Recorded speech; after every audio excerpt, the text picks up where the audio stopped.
وأحسن منك لم تر قط عيني وأجمل منك لم تلد النساء خلقت مبرأ من كل عيب خلقت مبرأ من كل عيب كأنك قد خلقت كما تشاء كتاب أنزلناه إليك مبارك ليدبروا آياته وليتذكر أولو الألباب۔ یہ کتاب برکت والی ہے جسے ہم نے آپ کی طرف نازل فرمایا ہے تاکہ دانش مند لوگ اس کی آیتوں میں غور و فکر کریں اور نصیحت حاصل کریں۔ اللہم صلی علی سیدنا محمد وعلی آل سیدنا محمد بعدد کل ذرۃ مئۃ الف الف مرۃ۔ سامعین و ناظرین اکرام، السلام علیکم ورحمۃ اللہ وبرکاتہ۔ سامعین اکرام، سورہ طارق آیت نمبر 1 سے 7 حصہ دوم۔ آج کا موضوع، کیا ہم اپنے مقصد تخلیق سے بالکل غافل ہیں؟ اس کے ساتھ آج کے سبق کا آغاز کرتے ہیں۔ سب سے پہلے گزشتہ سبق کا اعادہ ہوگا۔ بسم اللہ الرحمن الرحیم۔ شروع اللہ کے نام سے جو بڑا مہربان نہایت رحم والا ہے۔ والسماء والطارق، آسمان اور رات کے وقت آنے والے کی قسم۔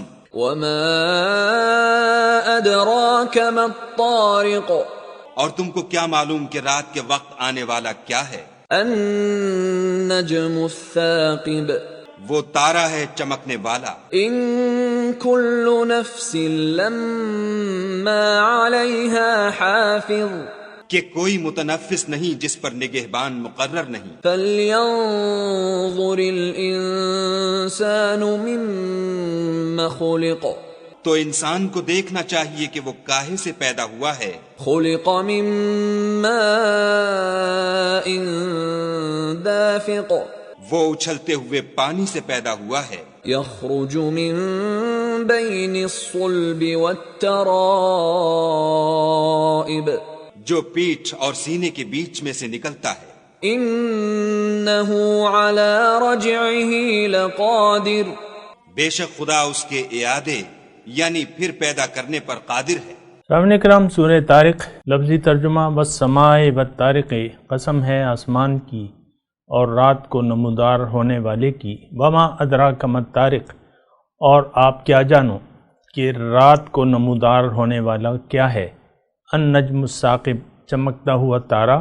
ان کل نفس لما علیہا حافظ، کوئی جان ایسی نہیں ہے جس کے اوپر کوئی نگہبان نہ ہو۔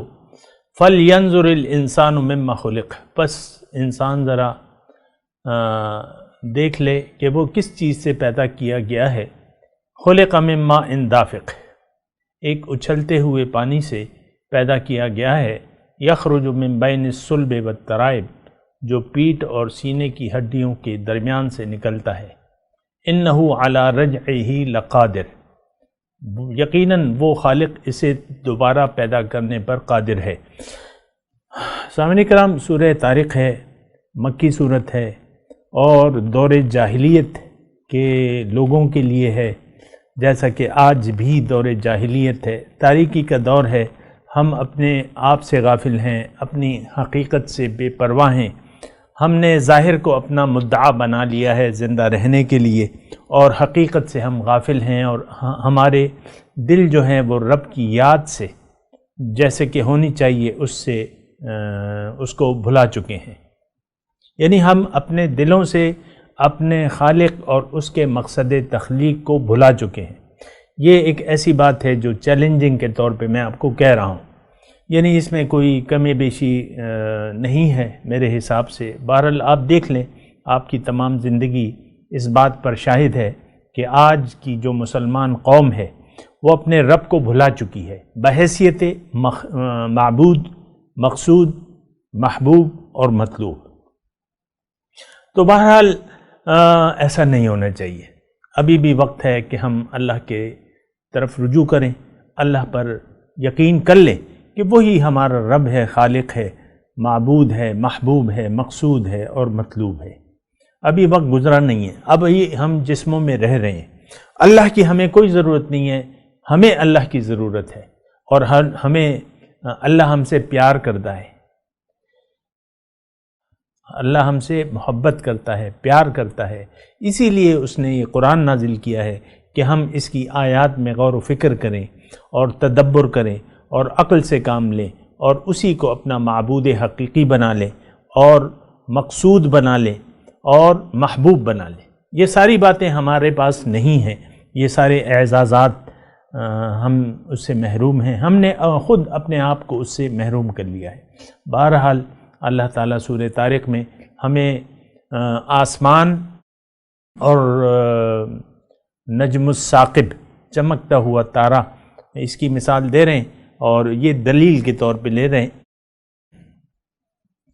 کہ دیکھو تم اس کا، اب میں آپ کو اس سورت کا جو آغاز ہے یا جس انداز سے اللہ تعالیٰ ایک بات فرما رہے ہیں، تو دلیل میں اللہ تعالیٰ ہمیں نجم الثاقب کی مثال دے رہے ہیں۔ نجم الثاقب کا لفظی معنی چمکتا ہوا تارا۔ اب چمکتا ہوا تارا سے مراد کوئی ایک تارا نہیں ہے سامنے کرام، یہ اوپر جو بھی تارے ہیں، ستارے ہیں، تارے ہیں، آپ دیکھ لیں اس کا انتظام کس کے پاس ہے۔ یعنی میں سیدھے آپ سے سوال کر رہا ہوں، سیدھے جواب دیں، اس کا خالق کون ہے؟ اس بسیط اور یعنی جو وسیع کائنات ہے، اس کا خالق کون ہے؟ آپ مجھے بتائیں۔ ظاہر ہے آپ کا جواب ہے اللہ۔ اچھا، پھر میں آپ سے یہ پوچھتا ہوں کہ اس میں یہ خصوصیتیں کس نے رکھی ہیں؟ یہ اتنے لاکھوں سورج جو ہیں یہ کس نے بنائے ہیں؟ اور اس کا انتظام اب کون چلا رہا ہے؟ ان کو کون تھامے ہوئے ہیں؟ ظاہر ہے یہ ہمارے اوپر ہیں اور بہت بڑے کرے ہیں، ایک سوئی آپ اوپر پھینکتے ہیں تو وہ نیچے آ جاتی ہے فوراً۔ اس میں یہ نظام، یہ کشش، ہر ایک کا اپنا دائرہ، اس کا انتظام کون کر رہا ہے؟ ہر تارے پر نگہبان کون ہے؟ ہر تارے کے لیے ایک قانون، یہ جو بھی اوپر فلکیات ہیں، جو فلک ہے، اس میں قانون کس کا رواں دواں ہے؟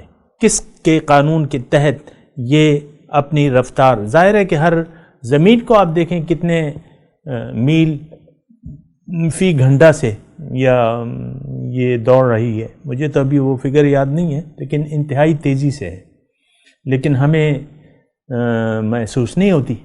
اسی طرح ہر کرہ، کل فی فلک یسبحون، ہر ایک جو کرہ ہے وہ اپنے مدار میں تیر رہا ہے۔ یہ کون ہے؟ اللہ، اللہ کے سوا کوئی نہیں۔ اس کو کس نے تھاما ہوا ہے؟ اللہ نے۔ اس میں کس کا قانون چل رہا ہے؟ اللہ نے۔ تو یہ دیکھیں، یہ کافی، یعنی ایک بات یہ ہے، سچی بات یہ ہے، جو مطلب یہ ہے کہ اور باتوں کو ایک طرف رکھ دیں، صرف سوچیں ہم ایک مکان کو قائم، زمین پر قائم رکھنے کے لیے کتنی تدابیر کرتے ہیں۔ ایک پل آپ بناتے ہیں، اس کے لیے کتنا انتظام کرتے ہیں، اور بعض اوقات وہ پل بھی گر جاتا ہے، اس کی آپ ایک عمر قائم کرتے ہیں، اور وہ عام طور پہ 100 سال، یہ ہمارے ہاں جو انگریزوں نے پل بنائے تھے 100 سال اس کی عمر تھی، اور 100 سال بعد جو عمر پوری ہو جاتی ہے اس کی تو آپ گرا دیتے ہیں۔ یہ کائنات کتنے ارب ہا سال ہو گئے اللہ کو معلوم ہے، لیکن یہ اپنی جگہ پر قائم و دائم ہے، کوئی انتظام میں اس کے خلل نہیں ہے، سب ایک رفتار سے، نپی تلی رفتار سے جو اللہ تعالیٰ نے ان کے لیے مقرر کی ہے اس سے چل رہے ہیں۔ تو اس میں مضمون یہ اصل میں دیکھیں سامنے کرم، مضمون کیا ہے، کیا بیان ہو رہا ہے، کیا بیان اللہ تعالیٰ اس میں کیا بیان کر رہے ہیں، اصل میں کیا بات ہے؟ اصل میں ہم اس بات سے انکاری ہیں، یعنی ہماری زندگی پکار کے کہہ رہی ہے کہ یہی زندگی ہے۔ ہم لوگ یعنی عقیدے کے حساب سے اب ہمارا یقین یہ ہے کہ دنیا ہے تو بس یہی، کھا لے پی لے جی لے، اس کے علاوہ کچھ بھی نہیں ہے. یعنی یہ ہم پکار کے کہہ رہے ہیں. جو گھر میں بیٹھی ہوئی بیگم صاحبہ ہیں وہ کہتی ہے کہ بس میں اور میں، میرے علاوہ کوئی بھی نہیں ہے، نہ خدا ہے نہ رسول ہے نہ کوئی دین ہے نہ اسلام ہے، میرا اپنا دین ہے، میری اپنی مرضی ہے کہ میں نے شوہر سے کیا سلوک کرنا ہے. اسی طرح شوہر کا بھی یہی بات ہے. یہ دونوں میاں بیوی، یہ صرف میاں بیوی کی بات نہیں، یہ سارے معاشرے کی بات ہے. یہ من حیث الامت یہ بات ہے کہ ہم نے اپنے رب سے منہ موڑ لیا ہے بحیثیت معبود، مقصود، محبوب اور مطلوب. ہمیں تو دنیا مطلوب ہے.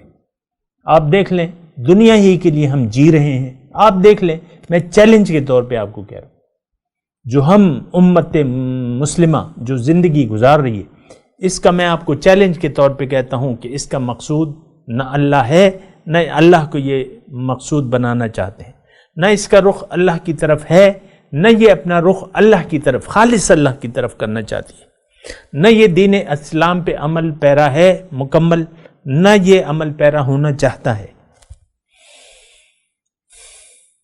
یہ بہت بھاری بات ہے، یہ تو بڑے نقصان کی بات ہے اگر ایسا ہے، اور یقیناً ایسا ہے. آپ مجھے بتائیں کوئی ایک خطہ ہے مجھے آپ بتا دیں جس میں اسلام کا قانون ہو، جو محمد رسول اللہ کے نقش قدم پر چل رہے ہیں وہ لوگ، کوئی ایسا ملک بتا دیں. یہ تو کروڑوں میں ہے آبادی. آپ دیکھیں 22 کروڑ ہم پاکستان ہیں، اور 22 کروڑ جو ہیں انڈیا میں ہیں، اور کروڑوں جو ہیں بنگلہ دیش میں ہیں. یہ ایک ظاہر ہے کہ ایک ہی خطہ تھا پہلے، پھر افغانستان میں یہ سب، پھر اب ایران میں، یہ سب ہم جڑے میں ہیں نا. کروڑوں مسلمان ہیں، اور جب اجتماعی طور پہ اگر آپ دیکھیں تو یہ تو اربوں تک بات جاتی ہے مسلمانوں کی. 1.25 ارب تقریباً مسلمان ہیں. اور اس میں بھی یعنی آپ کو میں بتاؤں کہ مسلمان اسلام کا نام لیوا من حیث الجماعت اس دنیا میں آج کوئی بھی نہیں ہے. جماعت نہیں ہے. دیکھیں آج میں آسانی سے بات بتا رہا ہوں کہ مسلمانوں کی کوئی جماعت نہیں ہے، نہ ان کا کوئی امیر ہے. تو اسلام تو جماعت کا نام ہے. اللہ کی رحمت تو جماعت پر ہوتی ہے. ید اللہ علی الجماع، اللہ کی مدد جو ہے وہ جماعت پر ہوتی ہے. اور مسلمان تو کبھی مغلوب نہیں ہوتا. آج کا مسلمان جو عرب ہا ہیں، عرب ہا دیکھیں حضور صلی اللہ علیہ وسلم تھے، اور حجۃ الوداع کے موقع پر مسلمان 1,24,000 جمع ہو گئے تھے. ٹھیک ہے، کچھ گھروں پہ بھی ہوں گے، 1,50,000 بنا لے تو لاکھ، مطلب 1.5 لاکھ آپ لگا لیں. 1,24,000 تو منی کے میدان میں تھے جب حضور صلی اللہ علیہ وسلم وہ. لیکن اچھا پھر جو ہے، اور آج کتنے ہیں؟ 1.5 لاکھ نہیں ہے، نہ 10 لاکھ ہیں، نہ 20 لاکھ ہیں، نہ کروڑ ہیں، نہ 10 کروڑ ہیں. 100 کروڑ 120 کروڑ مسلمان ہیں اور مغلوب ہیں. یہ صرف میں آپ کو یہ بتانا چاہتا ہوں کہ دیکھیں جذباتیت کی کوئی ضرورت نہیں ہے. مجھ پہ اگر آپ نے فتوے لگانے ہیں تو لگا لیں، لیکن بات حقیقت جو ہے وہ یہی ہے کہ ہم نے دین اسلام، ترک اسلام کے ہم مجرم ہیں، ترک قرآن کے مجرم ہیں. اور یہ بڑی شرمناک بات ہے، یہ بڑے نقصان کی بات ہے، یہ اللہ کو ناراض کر دینے والی بات ہے. دیکھیں اللہ کی ناراضگی کا کوئی خیال نہیں ہے ہمیں. ایک بات تو یہ ہے نا، اللہ جو ہمارا خالق ہے، جو اس کائنات کا خالق ہے، جو بادشاہ حقیقی ہے، جس کے ہاتھ میں ساری طاقت ہے، بیدہ الملک، اور وہ ہر چیز پر قادر ہے، اس کا ہمیں ذرا خوف نہیں ہے. یہاں تو دیکھیں زبردستی ہے ہی نہیں، اس کی پالیسی ہے کہ لا اکراہ فی الدین. اور پھر اس کی پالیسی یہ بھی ہے کہ ان اللہ لا یغیر ما بقوم حتی یغیروا ما بانفسہم. اللہ تعالیٰ ایک قوم کی حالت نہیں بدلتا جب تک خود وہ اپنی حالت نہ بدلے. تو ہم اپنی حالت بدلنے کے لیے تیار نہیں ہیں. آج مسلمان امت مسلمہ اپنی حالت بدلنے کے لیے تیار نہیں ہے. یہ میں کوئی بھی ایسی مذہبی تحریک نہیں ہے. آج تحریکیں ہوتی ہیں وہ بس پیاز ٹماٹر مہنگے ہو جائیں تو اس پہ لوگ، یا لوڈ شیڈنگ ہو جائے تو آپ لوگ اکٹھے ہو جاتے ہیں چوکوں پہ. ابھی 2019 کی بات ہے، ہڑتال ہوئی پاکستان میں. کیا کہ عمران خان نے کوئی ٹیکس لگا دیے جو کہ جائز تھے. ان ٹیکسوں پہ آپ نے ساری مارکیٹیں بند کر دی، لوگوں کو ایک عذاب میں ڈال دیا. دوائی کی دکانیں بند تھیں اور بیکری بند تھیں، گوشت قصابوں کی دکانیں بند تھیں. کوئی حال ہے؟ یعنی آپ ظاہر کے نام پہ اکٹھے ہو جاتے ہیں اور آپ ملک بند کر دیتے ہیں، لیکن اسلام کے نام پہ تو کبھی آپ نے ہڑتال نہیں کی کہ بھئی ہم مسلمان بننا چاہتے ہیں. آپ کے مسلمان بننے پر پابندی کس نے لگائی ہے؟ یہ بات بھی تو آپ سوچیں نا. یہ حکومت آپ کو روکتی تو نہیں ہے کہ آپ صحیح مسلمان بن جائیں.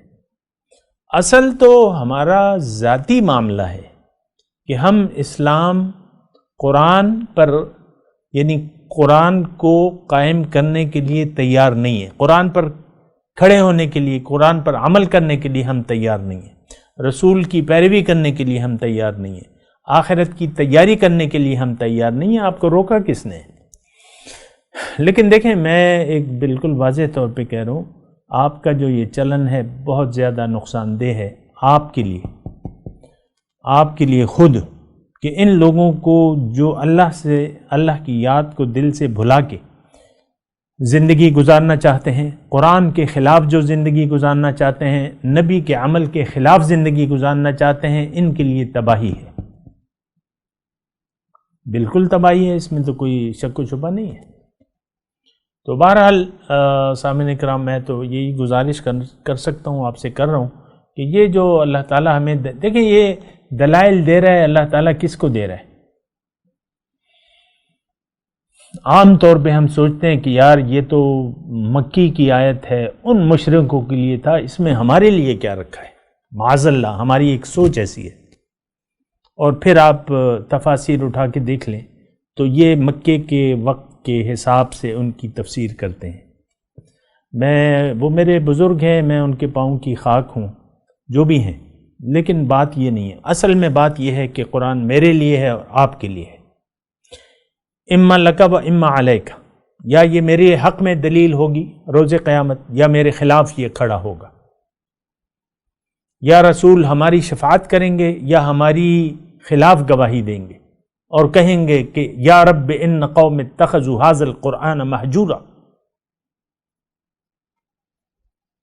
تو بات یہ ہے کہ یہ ہم کیا کر رہے ہیں، قرآن سے ہمارا سلوک کیا ہے، کس طریقے سے ہم پڑھ رہے ہیں، اور کیا ہماری اس کی طرف توجہ ہے، کیا اہمیت ہے، یہ آپ نے دیکھنا ہوگا. بہرحال میں اپنے مضمون کی طرف آتا ہوں. یہ آسمان اور رات کو نمودار ہونے والی، اور تم کیا جانو کہ رات کو نمودار ہونے والا کیا ہے؟ وہ چمکتا ہوا تارا. اس کی میں نے آپ کو تفصیل بتا دی.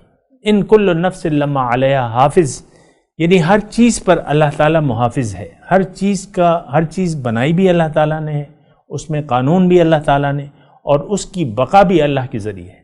اب دیکھیں، ہمارا جو، میں اپنی مثال دیتا ہوں، انسان، اللہ تعالیٰ یہ آگے آ رہا بھی ہے نا، فَلْيَنْظُرِ الْإِنسَانُ مِمَّا خُلِقَ.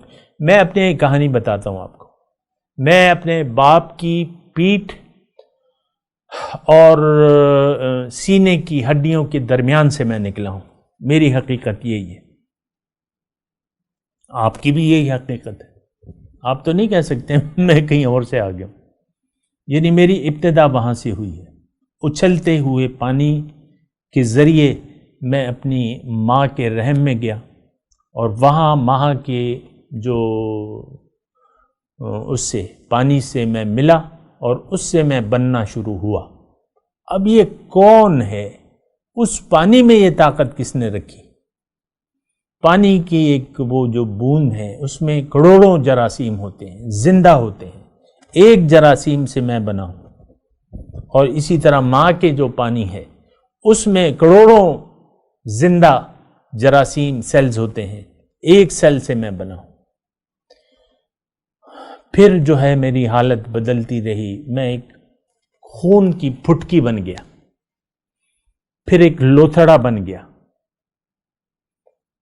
اور پھر لوتھڑا زیادہ ہوتا رہا، پھر میری ہڈیاں بنی، ہڈیوں پھر اللہ تعالیٰ نے گوشت چڑھایا، ثم کسونا العظام لحما ثم انشأناہ خلقا آخر فتبارک اللہ احسن الخالقین ہے، یا جو بھی آیت ہے۔ تو دیکھیں میری حقیقت یہی ہے، میں اب آپ کے سامنے ہیں۔ اچھا، پھر میری جو خوراک ہے، ماں کے پیٹ میں مجھے کس نے خوراک دی، وہ انتظام کس نے کیا، میرا محافظ کون تھا، مجھ میں روح کس نے ڈالی، اللہ نے ڈلوائی۔ اللہ نے روح، یعنی اللہ کی پھونکی ایک روح ہے نا، میری حقیقت جو ہے۔ اب یہ ساری جو چیزیں ہیں، پھر میں اگر دیکھوں، ہوش سنبھال کے میں دیکھوں اپنا ارد گرد اور اپنے آپ پہ نظر ڈالوں، اپنی حقیقت پر نظر ڈالوں، تو مجھے یوں لگتا ہے کہ میرا اس مقصد، یعنی میرا تو اس دنیا میں کوئی مقصد نہیں ہے، یعنی نظر نہیں آتا انسان کا کوئی نتیجہ اس دنیا میں نہیں نکل رہا، یا یہ دنیا کما رہا ہے یا نہیں کما رہا، لیکن جو بھی اس کا کیا کرایا ہے، موت کے وقت وہ سب ختم ہو جائے گا، نہ وہ بیوی رہے گی اس کے، نہ بچے رہیں گے، بس سب جو ہے اس کو قبر میں دبا کے چلے جائیں گے۔ 2-3 دن کھانے پکیں گے، کبھی بریانی ہوگی، اور تیسرے دن کہیں گے بھئی بہت سی چاول بہت کھا لیا، آج کوئی مرغ کا سالن ہونا چاہیے، میرے ابو جو ہیں وہ خوش ہو جائیں گے۔ تو دیکھیں، ہم اپنے آپ سے اور اپنی حقیقت سے کو بھلا کے زندگی گزار رہے ہیں، ایسا نہیں ہونا چاہیے۔ اللہ تعالیٰ نے فرمایا کہ دیکھو ہر چیز کا میں محافظ ہوں، تمہارا بھی میں محافظ ہوں۔ اللہ تعالیٰ نے قرآن میں فرمایا ہے ہمارے محافظین تو بہت ہیں، لہو معقبات من بین یدیہ ومن خلفہ یحفظونہ من امر اللہ، معقبات ہیں، 2 محافظ ہیں اس کے، آگے پیچھے اس کی حفاظت کر رہے ہیں اللہ کے حکم سے۔ تو یہ دیکھیں، اللہ تعالیٰ نے ہمیں پیدا کیا، اللہ نے مجھے غذا بھی دی، اللہ ہی کے امر سے میں پیدا ہوا، اللہ کے حکم سے میں مروں گا، اللہ کے حکم سے میں مٹی میں جاؤں گا، اور اللہ ہی مجھے دوبارہ زندہ کرے گا۔ یہ میری ایک ظاہری ترتیب ہے۔ اب مجھے یہ سوچنا ہے کہ میں کیوں ہوں، ایک بات، میرا وجود کیوں ہے، مجھے اللہ نے کیوں پیدا کیا ہے، میں نے کرنا کیا ہے، یہ ساری باتیں آپ کو سوچنی ہوں گی۔ بہرحال یہ ساری چیزیں ہیں سامعین کرام، اور فَلْيَنْظُرِ الْإِنسَانُ مِمَّا خُلِقَ، انسان دیکھے، یعنی غافل انسان کو دیکھنا چاہیے کہ اپنی حقیقت کے بارے میں، کہ میں نے اس کو کس چیز سے پیدا کیا ہے، یہ کس چیز سے پیدا کیا، خُلِقَ مِن مَاءٍ دَافِقٍ۔ اپنی حقیقت کو تو ہم بھول کے زندگی گزار رہے ہیں۔ اس کو پیدا کیا ہے میں نے ایک اچھلتے ہوئے پانی سے، یخرج من بین الصلب والترائب۔ آپ دیکھیں نا ہماری حقیقت کیا ہے، یعنی ظاہری حقیقت ہماری یہی ہے، جسم کی حقیقت تو یہی ہے کہ حقیر پانی کی ایک بوند جس کے بدن سے نکلنے پہ آپ پہ حدث اکبر واقع ہو جاتا ہے، یعنی پھر وضو سے آپ پاک نہیں ہوتے، آپ کو غسل کرنا، ہر عضو پر آپ نے پانی بہانا ہوگا۔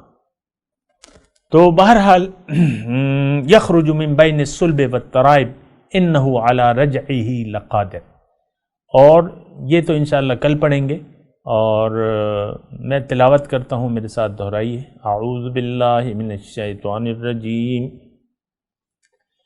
بسم اللہ الرحمن الرحیم، والسماء والطارق وما ادراک ما الطارق النجم الثاقب ان کل نفس لما علیہا حافظ فَلْيَنْظُرِ الْإِنسَانُ مِمَّا خُلِقَ خلق من ماء دافق یخرج من بین الصلب والترائب۔ جی ترجمہ سنا دیں۔ والسماء والطارق، قسم ہے آسمان کی اور رات کو نمودار ہونے والے کی۔ وما ادراک ما الطارق، اور تم کیا جانو کہ وہ رات کو نمودار ہونے والا کیا چیز ہے۔ النجم الثاقب، وہ چمکتا ہوا تارا ہے۔ ان کل نفس لما علیہا حافظ، کوئی جان ایسی نہیں ہے جس کے اوپر کوئی نگہبان نہ ہو۔ فَلْيَنْظُرُ الْإِنسَانُ مِمَّا خُلِقَ، پھر انسان یہ دیکھ لے کہ وہ کس چیز سے پیدا کیا گیا ہے۔ خُلِقَ مِن مَاءٍ دَافِقٍ، ایک اچھلتے ہوئے پانی سے پیدا کیا گیا ہے۔ یخرج من بین الصلب والترائب، جو پیٹ اور ہڈیوں کے درمیان سے نکلتا ہے۔ اب ان آیت کی تلاوت اور ترجمہ۔ بسم اللہ الرحمن الرحیم۔ In the name of God, the gracious, the merciful. والسماء والطارق، By the sky and Ataric. وما أدراك ما الطارق، But what will let you know what Ataric is? النجم ul Saqib, The piercing star. إن كل نفس لما عليها حافظ، There is no soul without a protector over it. فلينظر الإنسان مما خلق، Let man consider what he was created from. خلق من ماء دافق، He was created from gushing liquid. يخرج من بين الصلب والترائب، Issuing from between the backbone and the breastbones. إنه على رجعه لقادر، He is certainly able to return him.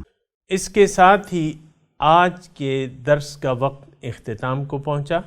انشاءاللہ اگلے درس میں ملاقات ہوگی۔ وآخر دعوانا ان الحمدللہ رب العالمین، والسلام علیکم ورحمۃ اللہ وبرکاتہ۔